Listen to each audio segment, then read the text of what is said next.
Okay. We have we have one special guest today, Felix, who runs strategy for us. Felix, we'll have you introduce yourself. And then we have Lenny here, who's our head of intelligence, who will be joining us every week. So everyone welcome Lenny and welcome Felix. Actually, Lenny, will you introduce yourself for people that don't know you?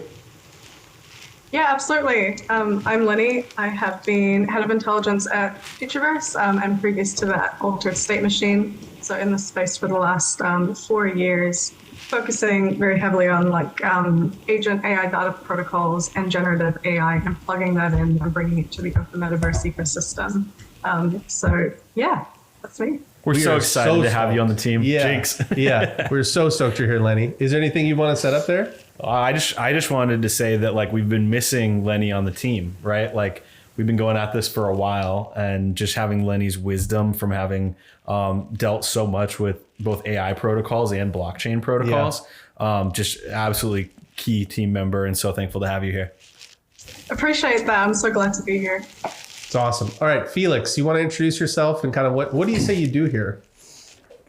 Spend more time thinking about things, asking why. That's probably the best one, just asking why. And if someone can't give a good answer as to why we're doing it, we probably shouldn't be doing it. We don't get funded is what ends up happening. Yeah. So I have a 20 plus year background in operations and bounced around the world managing large teams in a very antiquated industry, and was very fascinated in the fast moving tech space. And 4 or 5 years ago, got kind of swept up in the Web3 world and could very much see that was the future, and went from just an active community member to advising a bunch of companies because there was very little operational experience in that space. Yep. A lot of engineering, a lot of speculation, a lot of creatives, but there weren't many business-oriented people. So I kind of took advantage of that. And then I remember having a conversation with Kevin Rose and Alexis and that crew, and ultimately, just as I was about to leave the US to go live in Europe for a bit, I got offered a job, and I joined Proof to head up their operations, and we went through that roller coaster. And you hired me at Proof. Yep. So Felix was my boss. Yeah, scaled the team up, then scaled it back down as the market did what it did, and there was, for good reason, a sale needed, or a soft landing, so to speak, for that ecosystem. So I facilitated the sale to Yuga, went over as a general manager to Yuga for a while, and then I called you and wouldn't leave you alone until you joined this company. Yeah, I coincidentally moved up from LA to a small island off Seattle, which is where we're all sitting in North Seattle now, but just happened to be a stone's throw away. And it was more of a vibe check. I remember turning up and I was like, if it's a good vibe, I'll work with you guys, because I'd been chasing money for too much of my life, and I just wanted to work with people I enjoyed working with an agreed vision and actually trying to do something right instead of just trying to be extractive. So I left Yuga on a Friday, and I think I started here on a Wednesday. I shit you not. This is a true story. You can ask Mike about this. We were on a flight coming back from ETH Denver over a year ago, and we were talking about how to scale up operations. And I was like, I know who can do this. His name's Felix, and there's no fucking way we'll ever get him to work here. And then he ends up moving to Seattle, and it ended up working out. So we're very happy that Felix is here. He kills it, runs all of strategy for us. Like I said, we got a very deep bench at this company, which I love. All right. John is restarting his router. So we can get started without him, but I'm sure he'll jump in here in a minute. But let's talk about what happened this week. So Studio Ghibli kind of OpenAI's, what is it? 4.0. People started using that to kind of make these Studio Ghibli images. I don't know. What's your take on that? What did you see? What'd you like? We've now moved from generative images being about style to you having specific control and reference. You can be the creative director now instead of a designer or an illustrator, right? And so a really funny thing is I actually like over a year ago wrote a story about a moonbird that needed to help the world escape from centralized AI. Like there's this bad company called General Intelligence. This moonbird's going to do it. And the reason why I wrote this story is that I wanted to recruit Felix and like get people like Colin and some of our other friends that were building there, like involved in what we're doing. But generative AI back then, I couldn't make anything look even in the realm of what those, Justin and Colin and the rest of the illustrators were able to do. But yesterday I was able to go back and grab my story, put it into a system, get a bunch of like almost like a comic book story together. And in a couple hours, I actually created something that like probably you would have needed a team of people to do just a few months ago or days ago, realistically. Like it actually works. What was interesting to me is there's a really good book on like the history of the internet. And a lot of people weren't interested in the internet. They didn't really understand it. And then somebody, and they don't know who did this. I mean, if somebody at home knows this, I would love to know who invented this. But somebody put together the words internet superhighway. Information superhighway. And then when somebody heard information superhighway, the first thing that made people go like, oh, fuck, I need that. Information superhighway. It's like, I don't know. There was a combination of things that happened that made people go from, I don't know to I at least want to understand that. Highways really, there's speed, but will I be slow if I don't get on it? And it's super. And I feel like when I was watching this kind of Studio Ghibli stuff, so I was like, oh, this is the first kind of penny that it feels like it's starting to drop where normal people are going, how'd you do that? And you're like, oh, there's this thing called AI. And it's like, but I thought that was scary. This doesn't look scary. Well, did you see that someone asked Sam Altman if he thought this was the first, like how they thought it was going to like get viral? And he's like, this was very strategic. And he changed his PFP. I saw he changed his to PFP. him in that through that. But it was like, you imagine them sitting around a table trying to figure out how do we get this update out there? Yeah. You need to do something that captures attention. And it's basically not just Ghibli, it's Muppet. You can do all it's the battle of the giants now with like a little, and I saw a really good thread coming from the art background of people like recreating iconic photos or images in a dozen different historical artists. And it's crazy. It's really impressive. It's like your limitation is your imagination. The part that I was really happy to see is how well the text translates. Yeah. That's always been, it was hands at one point. Yep. And then it was text. It was like never gonna so a lot of people that were working with AI would get the general image and then have to go into Photoshop, whatever, and refine it. And it was always the text. You always had to change text. Now it's copying text almost like letter for letter. Wow. And maintaining font types. And it's Lenny, what's your take on this? Like, also, can you explain like behind the scenes what's happening that's allowing all this to work? Yeah, absolutely. So there's a couple things. The world has now caught on to multimodal AI. So I guess up until this point, you'd go to GPT to talk to an LLM, get some information, whatever you might use an LLM for, but then you would go to DALL-E, for example, for image generation. But now we have these multimodal systems where you can go and do anything. You can converse with these models as well to get the outcomes that you want. It's what people are calling the Photoshop killer, right? Because that bar to entry is now super, super low. One of the cool pieces of technology that they've actually got behind this GPT-4o is in-painting, which is something that we've used in AI workflows for a while now, but they've got it in super photorealistic quality where they kind of like mask an area of an image and then they get AI to regenerate parts around it, but preserve the detail of the things that the user has said that they want to keep. So there's a lot of understanding there, kind of the latence and like composition of that image, which is super, super cool. There's also Reeve as well, but I think the main thing is people seeing like ultra realistic images and like cinematic quality now being a reality.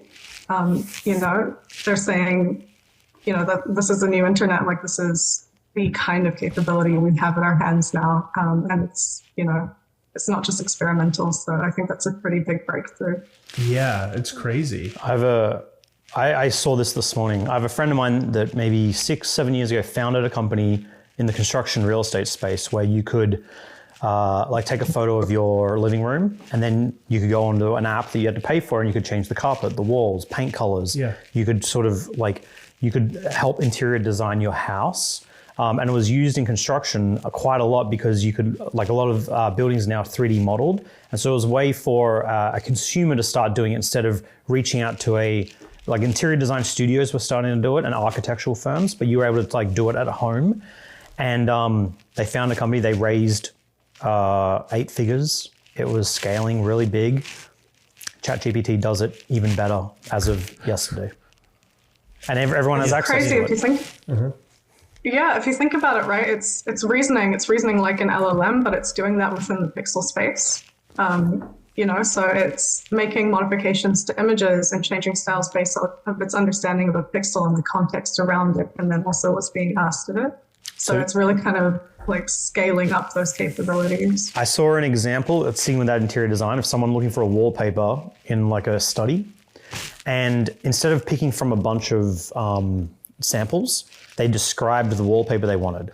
They got the wallpaper they liked, and then they linked it up. Like they took that and they said, "Can you do this as a file?"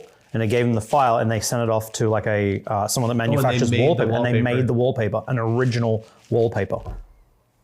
Wow, that's amazing. And it's like soon, like there'll be agents where you'll be doing that, and then like, "Can you order this for me? I need X amount of square feet," and they'll have another agent at the other end by the wallpaper company that will, and then like you'll just order it.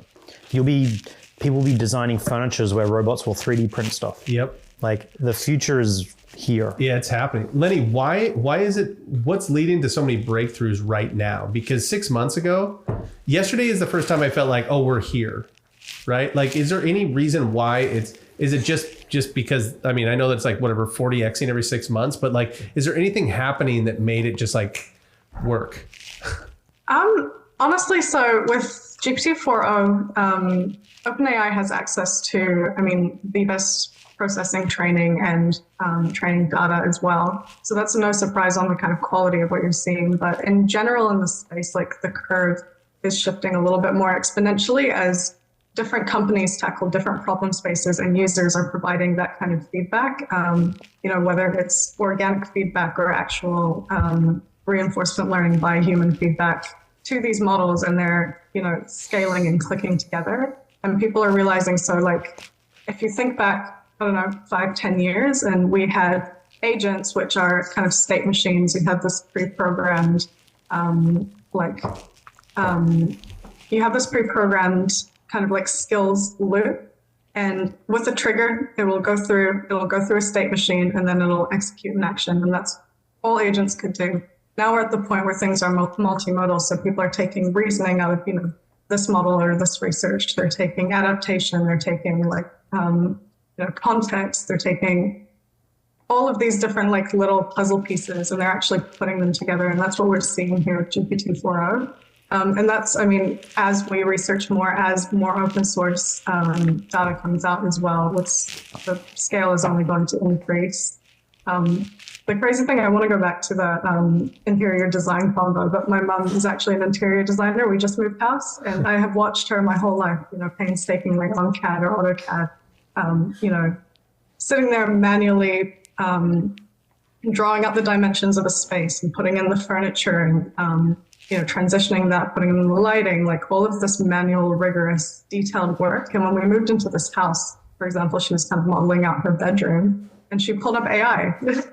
She pulled up a model. I don't remember which one it is exactly. And she, she had a picture of the room. She said, "Hey, can you put a chair in this space? Make the chair like this."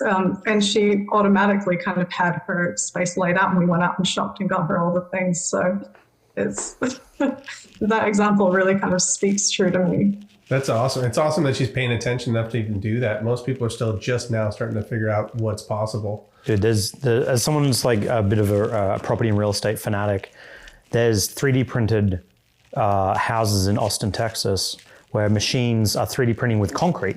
And they're basically like going around, no different to a regular 3D printer, scaled, and they're building. And because of the way they're building it, you're able to do a lot more interesting engineering styles.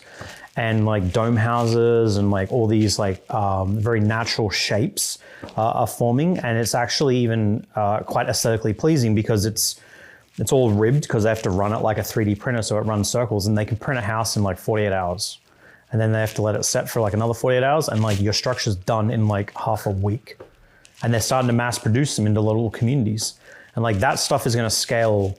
Like when we talk about the price of housing and like disruptive industries and stuff like that, if you can print a house in a week and then use technology to like figure out all the design and stuff like that, let alone start 3D printing furniture and all that kind of stuff, like the cost of construction is going to drop substantially. The cost of everything. Yeah. I mean, we're there, right? Yeah. Like it feels like we've talked about takeoff here before, but I mean, now it's starting to get tangible.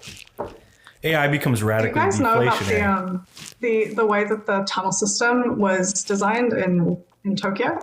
How they used mycelium networks, which take the path of least resistance, and they modeled out the most efficient possible network by growing mycelium and then modeling it after that. Because they made a map that had the positions of where all of the main population centers were. What? And it created a hyper efficient organic system that almost matched how the Japanese actually laid out the system. No way. Yeah.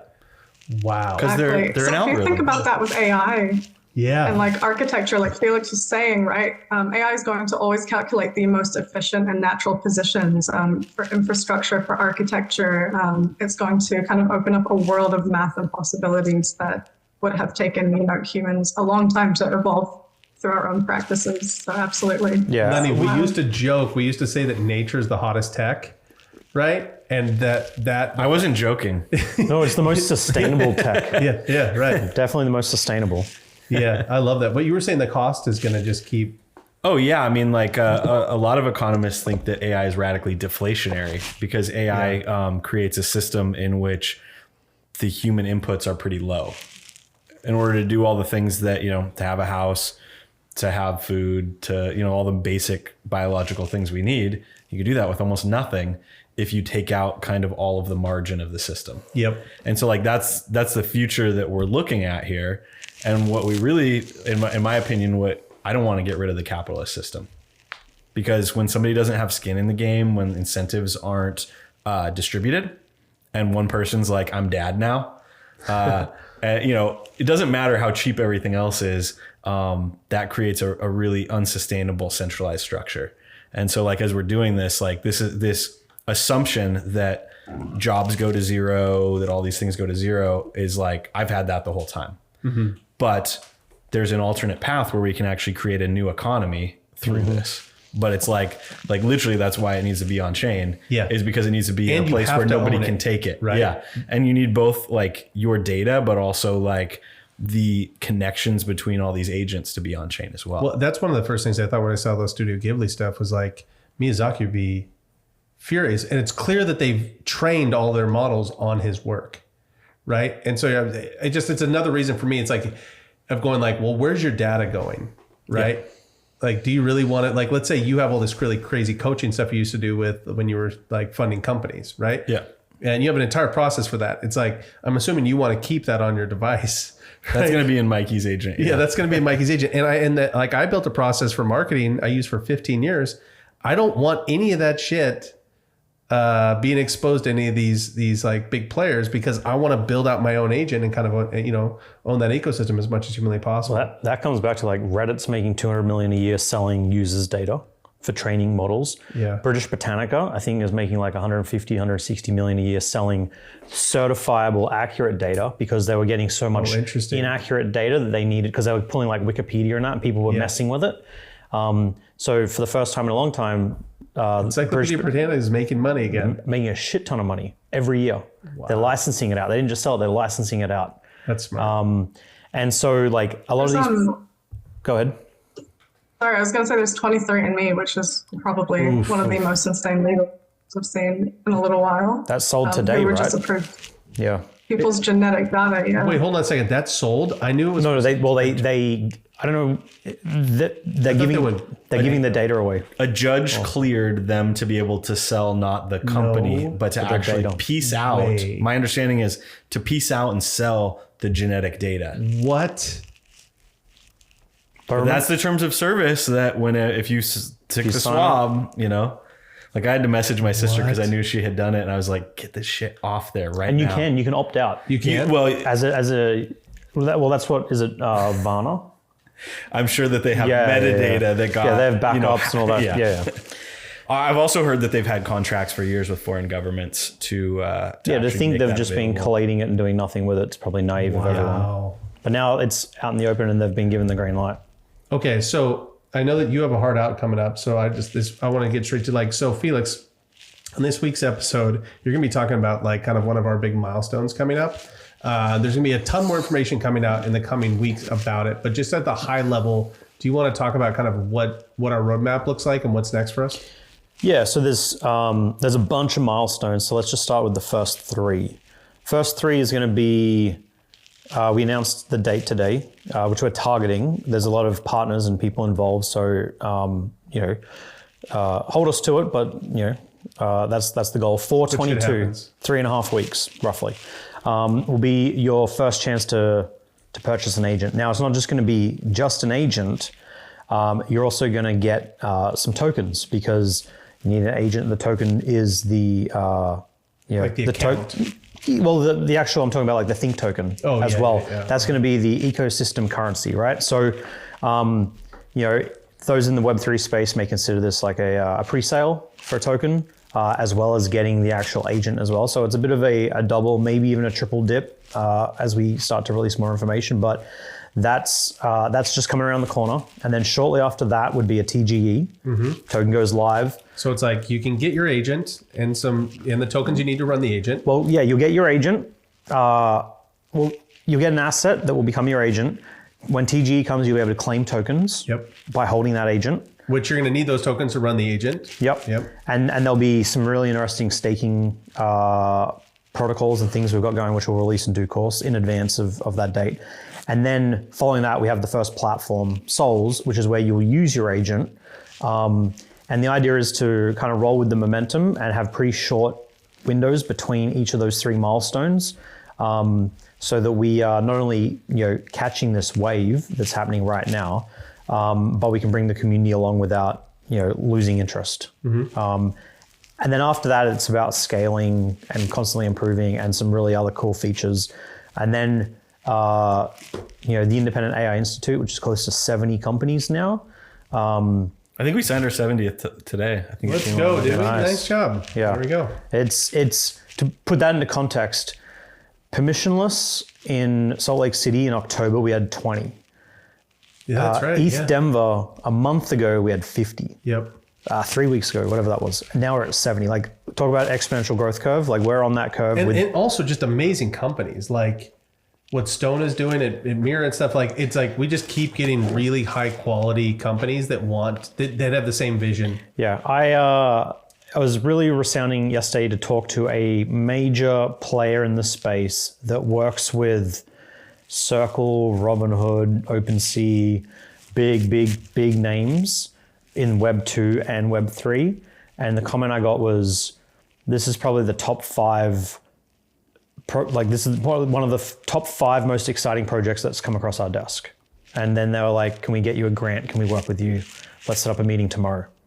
So like, let's fucking go. Not only like, we've been saying this for a good 12 to 24 months, but now there's enough awareness about it that people are actually listening and people are attuned to it. And then the point of differences that we're laying out is like, people are like, oh, I get it now. Like, I actually get it. Yeah. And that's a huge turning point. So I think timing, momentum, all that stuff's on our side, which is why we want to keep moving quickly and actually, instead of just talking about it, start shipping stuff and bring our community not only on board, but on chain with us. That's right. And so we're being announcing very soon that you're going to be able to access a really cool blue chip NFT and use it as your agent. Like, is it almost multiple?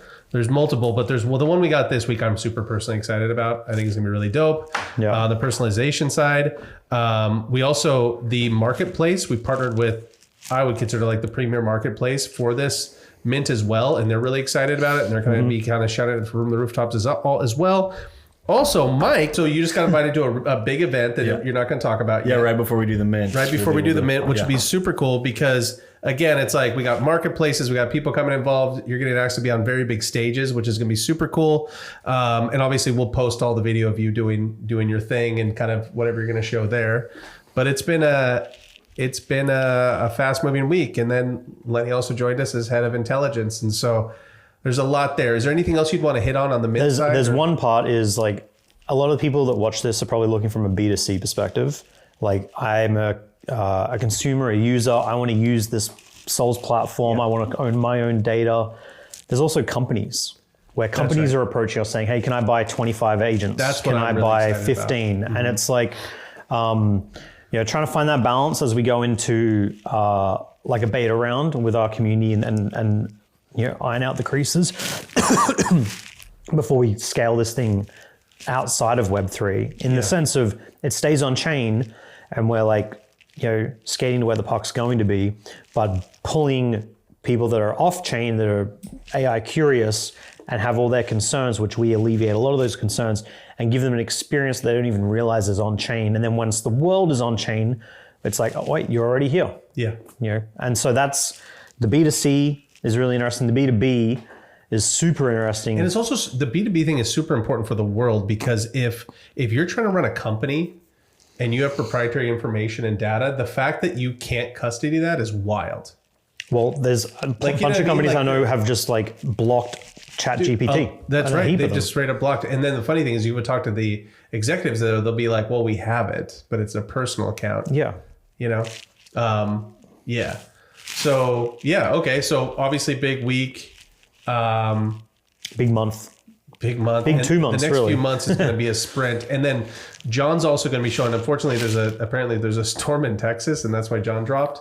But we're going to be showing on the podcast next week some of the stuff he's been working with. And, and I just, as a shortcut to people kind of in the AI space, just think about what Manus is doing, right? Just like a really high level, just think about the Manus style experience, except you get to custody your data. If I was to say, like, what's the shortcut? And personalize your experience. Yeah, so the three things again is like, you own it, which means you choose where the data goes. If you want it on device, on-prem, if you have your own servers, if you want to test your iCloud, it's, it'll be up to you on chain or on chain. So you own it. It evolves because we're plugging into all the MCPs, and it's an index of indexes. As people update those, you're updating kind of our base product on Souls. And then the last one is it's personal, which means you get to interact with it, kind of like, how do you want it to look visually, and all the stuff from like Altered State that Lenny, you've worked on for a long time, is going to be incorporated as well. So all of a sudden you can bring in your own characters. And I don't know if anybody saw Dancing Mikey and all that kind of stuff. Imagine being able to like interface with it at that kind of personal level. Is there anything you'd want to say on like all that work you've done in the past, Lenny, and how that's going to be coming over?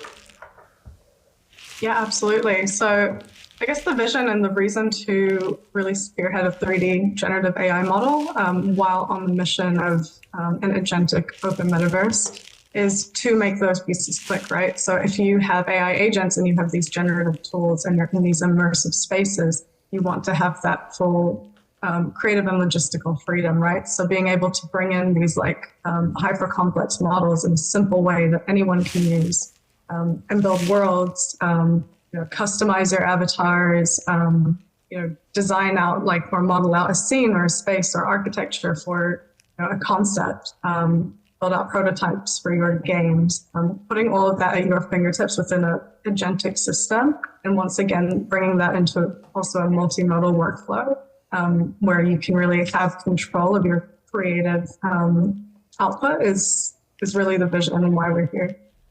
I love it. Like one of our things we've talked about a lot is that the metaverse has to be built by agents, because having humans build all that by hand, it's like, don't hold your breath. And so I think the work that Lenny's been working on for years is going to be a part of that. All right. What are you thinking?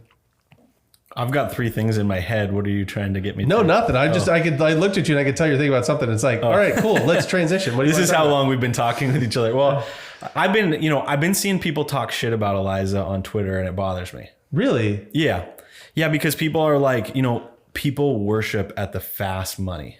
Yeah. Right. Like there's so many people that are like, why doesn't number go up? And like, I think a good way to illustrate this is last summer, we did this thing called AI Prize Fight, where we had AI agents play Street Fighter 3 against each other. Yep. Still cool shit today.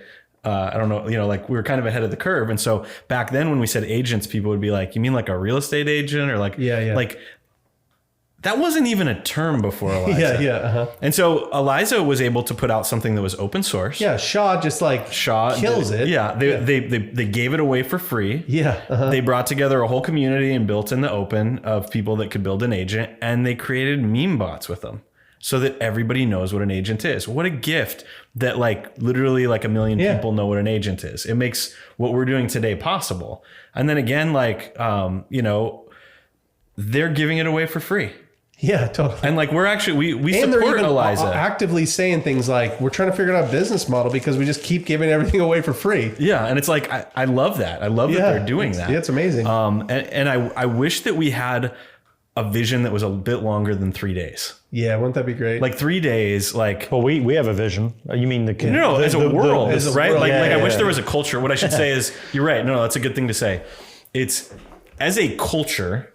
If you actually have a culture that's like, hey, we're all heading in the same direction, and when something's not working, we're going to give feedback and we're going to help make it better. Yeah. When you get a group of people like that together, you change the world, because where else does that? Right? Like, we can do that and we will do that. And like, I want to support what they're doing at Eliza, because it's like, even their plugin library, right? I'd be willing to bet that when the folks at Claude started making MCPs a thing, that they were actually looking at the problems with Eliza's plugin library, which we knew those problems existed. And they then knew they those talked problems about existed. it. Yeah. And this is also just part of building hard things is hard. Yeah, totally. Right? And there's always going to be something. And a lot of times when you're talking about the builders, they'll tell you, just so you know, that drawer's not done yet, or like, we're working on this thing. And then people be like, fuck, man, the doorknob was squeaky or whatever. You're like, they built the whole house. Yeah. You know what I mean? Give it some time. Yeah, like if you're going to go to space or something like that, are you going to be like, Elon, build the rocket faster? You're going to be like, get it good. Yeah. Right. Yeah. Right. Like, Yeah. like- Well, that's the flip side of being on the bleeding edge. Like, if you want it to be perfect, don't interact. Wait, give it 6 months. Sure. Yeah. Like, we're testing proof of concepts Oh, dude, and somebody prototypes. was flooding us online, and they literally used the line, when are you guys going to get your facts straight? And I just want to go like, do not buy anything from us ever. That is my preferred approach. It's like, if you have that type of timeline and you're that impatient while you're trying to build something, it's like, I prefer you never to be a customer. Let's make that super They're never fucking going to clear. be satisfied on the bleeding edge of technology. No, it's like if you want to be out here, we're going to be building this all in the public, because it's moving so fast that if we try to wait until something's perfect, you're going to miss everything, right? I don't know. Lenny, you look like you had something on the Shaw and Eliza stuff too.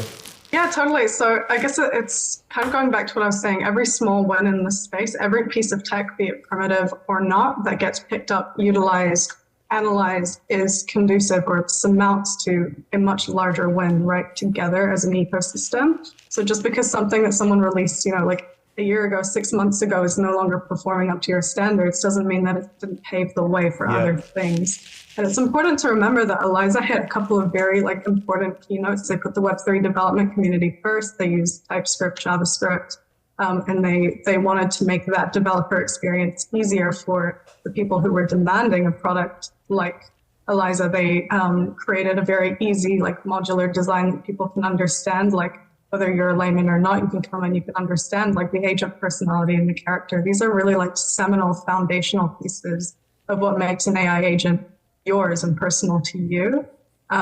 It's just because we've kind of moved on, or we've paced onwards from what Eliza has done, doesn't mean that what they did isn't amazing. So I fully agree with you, Mike. I love that. Thanks. Dude, we should start doing that. We got to make a segment on the show where we just talk about awesome stuff other people are doing. Yeah, let's do that. Because it's dude, it's our whole thing was always the more you give, the more you have. Well, that's part of our business model, is that we want people. We're not competing with other people. We're going to be empowering other people. Dude, it has to be in an ecosystem that emerges. And well, I also want to say you can be a late adopter, but it's real expensive. Right? So if you got to Seattle in 1890, you could get a farm on the water. Right? If you got here in 1990, you could get a single family home for 3 miles from the water for $250,000. Yeah. For maybe $400,000, $300,000, something like that. I don't know. But today you can't get a box anywhere that's freestanding for under $1 million. Yeah. Something like that. Yeah, stupid. Yeah. So that's the cost that goes from early adopter to late adopter. And the people who are here building this thing, who get the advantage of having an intelligence that's an extension of themselves, and then as the system goes, they're bringing in more of their data. They're creating their IP behind their firewall. Their agent is creating relationships with other agents. So as new agents come up, they could be like, I want to buy some tokens from that agent. I want to buy that agent's services in advance. I want to, I'm an accredited investor. I want to invest in that group of people over there building that thing. That's how this network is going to grow. It's like, it's a permissionless ecosystem, just like the United States was. And like, it's good to be a pioneer and get there early and put your claim out. That's how you build shit. Okay, Mike, any more hot takes? I like Mike with his hot takes. Come in, like, let him fucking have it.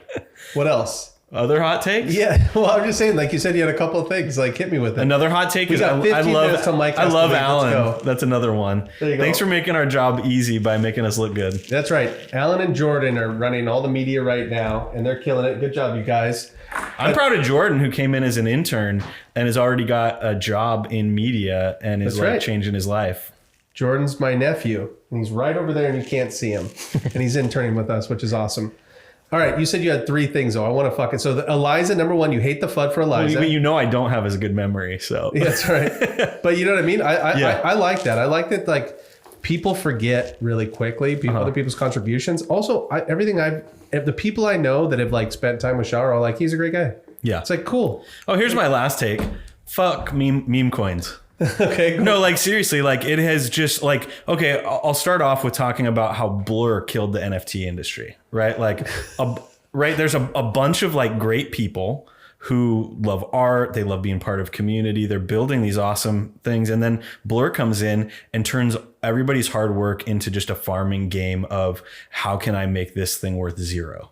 Right? Like that's literally what they did. I mean, it wrecked the art market. This wasn't just PFPs. And meme coins are like that too, right? Like it's like if I put a whole bunch of like Doritos and Skittles out, like at first everybody's gonna be like, oh, I want some of these. And then pretty soon everybody's gonna be like, oh fuck, like I can't keep doing this. Right? Like meme coins are fine because memes meaning ideas are like how everything starts. Everything starts as a seed and it grows. But if you literally like, it's one thing to plant a seed and be like, this is going to be an oak tree if I take care of it. It's another thing to take shit and put it in the ground and be like, I hope this does something. Pretty soon your yard's just full of shitholes, right? Like these things will never become anything if the meme isn't actually something that can self-replicate. That's where I think the whole like believe in something, stop trading and believe in something. Yeah. Like the original goal with blockchain was supposed to be like to change the world. Well, it is too, right? Like there are still people building at, the Ethereum Foundation at this place, at that place. Like there's still thousands and thousands of people building that future. And so the shitcoin stuff is going to be like, it comes and goes and like, it's fine if people want to go have fun, but it's like, don't expect to but don't expect, okay, there's Wall Street and there's the casino in Vegas. That's right. That's what I was going to say. And it's like, do you want to be Vegas? Like, do you want to be like Vegas, which is like, you are literally taking money from your customers and they can't, like even a billionaire can't afford to be a gambling addict for forever, right? Like, but at Wall Street, a billionaire on Wall Street is pretty hard to go wrong. Well, the problem is like you have something like meme coins and you're saying that you're applying the same logic to all tokens. Like, you know what I'm saying? Like you're applying the same logic that to render or somebody who's building like actual products. Yeah. Is like, why isn't this performing as well as, fucking Fartcoin or whatever, right? And you're like, well, hold on a second, but Render's actually got customers and they're doing things. Yeah. Right? They're rendering actual movies. Yeah, right. Yeah, they're doing Marvel movies. And they, like you could have gotten it at a really cheap price. Now they just happen to be worth like $2.5 billion. Yeah, because they delivered value to their customers. Yeah, so it's like it's like buying. It's like what people. It'd be like people today complaining that Apple stock is too expensive. It's like, well, you should have bought it 30 years ago. Right. Yeah. It's like now we just have a condensed window. We'd all say like you buy at the price that you deserve, right? Yeah, is what Bitcoiners would say, and I always love that shit. Yeah. Okay, so there's your hot takes. Did you have anything else you want to hit on? I think that's good for today. Okay, that's good for today. But here's the thing. Let's end with this because I know you only got 10 more minutes. It's like, Lenny, what are you excited about with the future of AI? Like you've been building in this space. You've written a ton of stuff. You've built products. Like we've all kind of talked before. I'm going to ask both of you because this is the first time both of you have been on the show. Like what does the world look like in a few years or what are you excited about in this kind of age of intelligence? I can't tell you what the world is going to look like in 3 years. I can't tell you what it's going to look like in 2 months. But what I'm excited about is having my own personal agentic system that can integrate into my life, represent me, and basically augment everything that I do, getting there and also the steps forward, being part of this journey, being part of the steps that's actually going to get there, that is what I'm the most excited about. And for me, like the thing that I'm really passionate about is exactly that, lowering that bar to entry so that everybody can take advantage of that and we can democratize and really create self-sovereign AI agents, you know? I love I don't want it to be owned. I don't want my data to be owned. I want everyone to have that power and that freedom. Let's go. Let's go. I think that the agentic future is the agentic future is already here for a very small group of people, and we want to make sure that it doesn't stay that way. Right? You know what I mean? Like, we have to find a way to make sure that normal people have access to these tools. Otherwise, what you're going to end up with is like two classes. These people have access to super intelligence and these don't. And no matter how you model that world out, it's always a horror movie. For both groups. Yes. If you create the wall where it's like inside this wall, we have abundance and we can get whatever we want. And outside that wall, like go eat each other or whatever, like that's a bad life for everybody. Yeah. Felix, who controls the past controls the future, right? Let's go. That's right. Felix, what are you excited about? Personally, it would be getting time back. So like, personal agent, utilizing it in such a way that a lot of the tasks that either I like procrastinate on or delay or don't look forward to doing, or like have to block out windows, be it simple things like taxes or like digging up basic bills or like setting up calendars and schedule, like things that are part of my life, everyday life, being able to automate and clean all that up so that I have more time to pursue curiosities and interests. And then kind of echoing a bit what Lenny said is actually being part of a movement that is delivering change in a positive way at scale. And seeing, this small company here, but along with currently 70 companies and quickly growing, like banding together to build what I believe will be not only an equal, but a better product than like the big five. It will move faster. As long as we're organized and all that, it will move faster. It's going to be safer. It's going to, that's something that's been very difficult to do in the past with technology because it's been so many walled gardens. And now with blockchain, decentralization, et cetera, like it's able to get a lot of people that Street Fighter reference you made earlier, we did that without any contracts.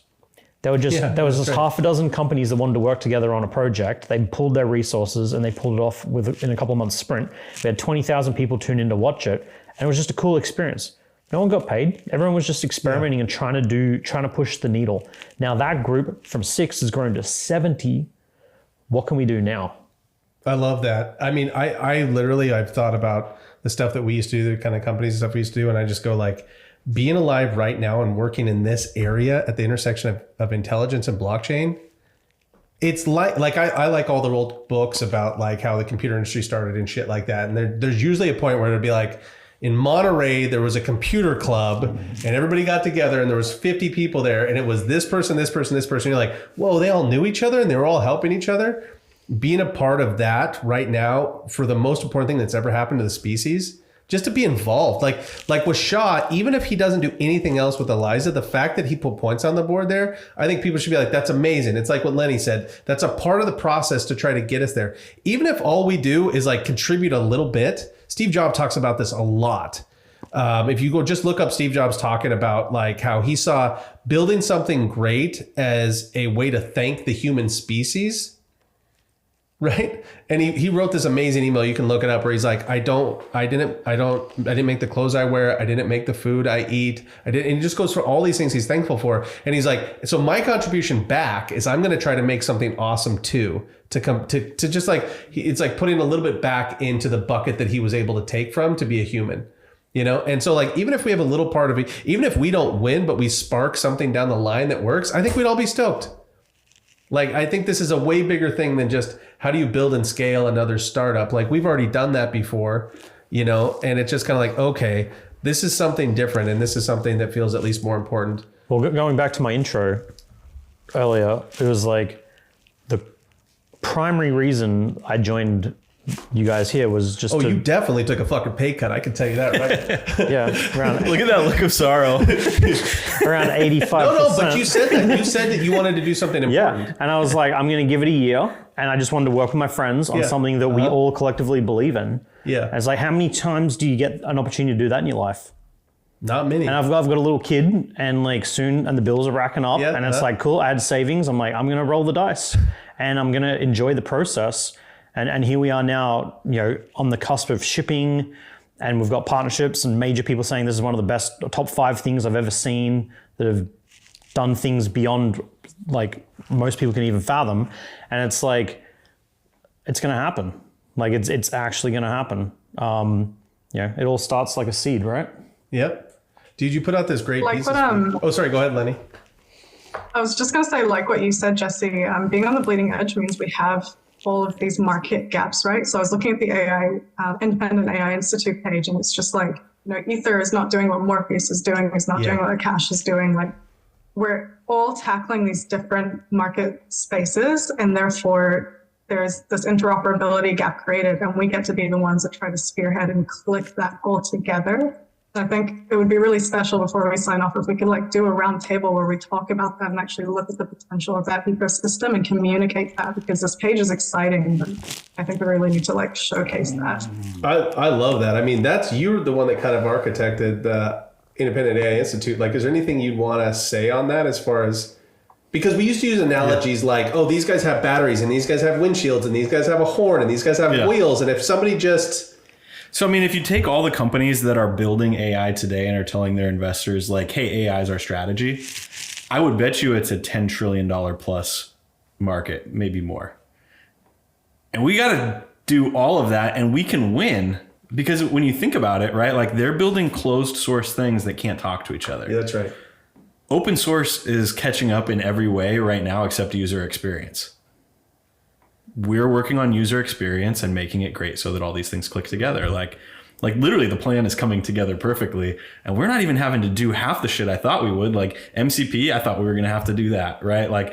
Even ELIZA, right? We used to call it D-Llama, right? Decentralized llama, because we had an agent that was like that. So we were feeling like we had to build all these pieces, but they're coming together. Yeah, I just partner with everybody. And now that there are actual consumers that are yeah, I want to do that.